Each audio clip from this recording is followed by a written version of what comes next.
Hello folks, Faye here again with some updates on my projects, including the release of the DV LIBRA pack and my very first app for Assetto Corsa.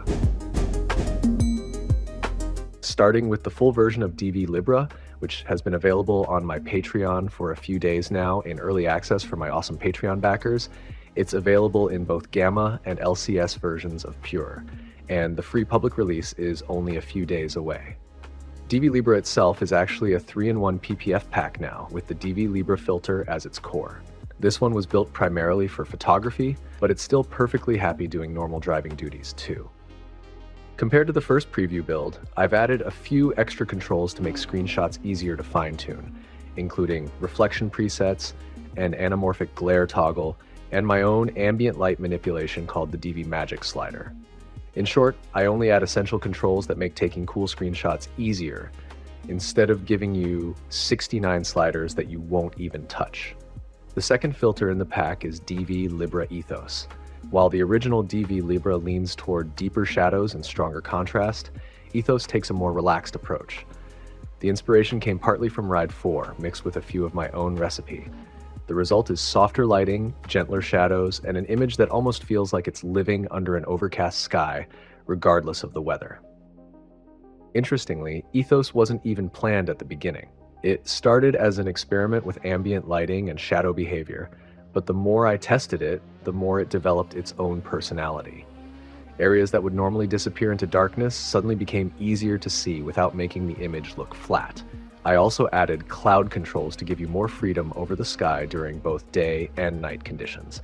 So if you're after a calmer atmosphere for longer driving sessions, Ethos might be the one for you. Let's throw it into a few different weather presets and see what it can do.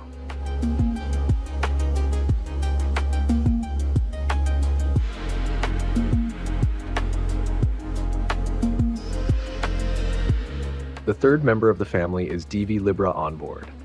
Unlike the previous two, this one isn't focused on photography or atmosphere. Onboard was created around the feeling of old motorsport broadcasts, early 2000s GT racing, endurance events, and onboard footage that somehow made every car look twice as fast as it really was.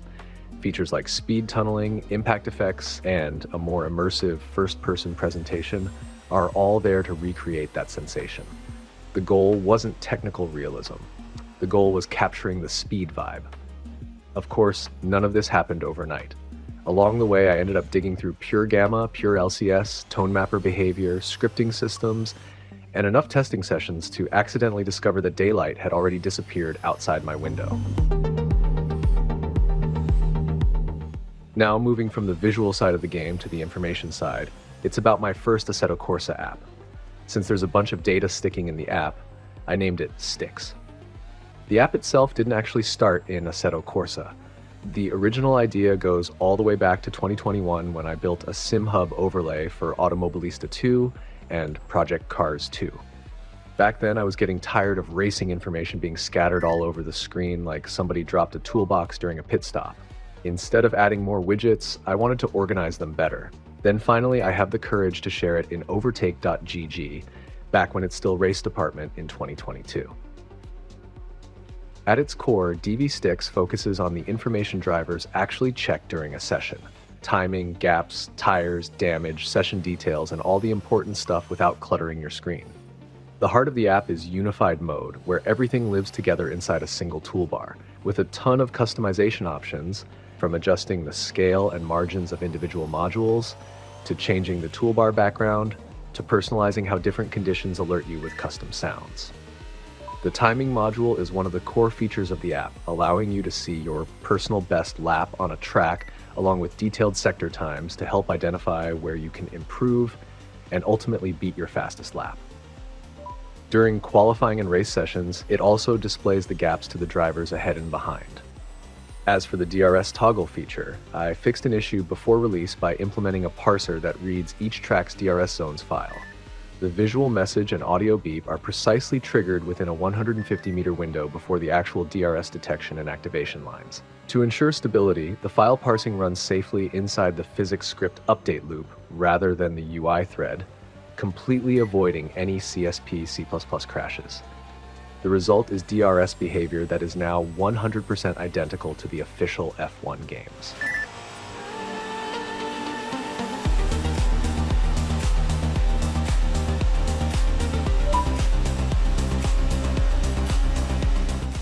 This app project is available in LITE and Apex versions. One thing I wanted to avoid from the beginning was making the free version feel like a demo disguised as a product.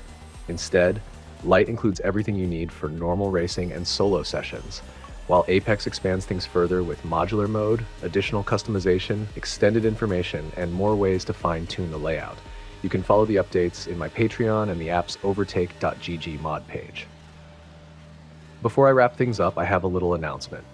I've recently launched the DV Workshop Pass on Patreon, where I'll be sharing my Assetto Corsa workflows, customization techniques, and random experiments I've picked up over the years through live Discord mentoring sessions. So if you've ever wondered how I approach certain projects or wanted to learn alongside me, you'll find all the details in the video description. That's it for this round of projects and updates I've been cooking. Keep your visuals sharp, your information unified, your customization endless, and as always, stay awesome.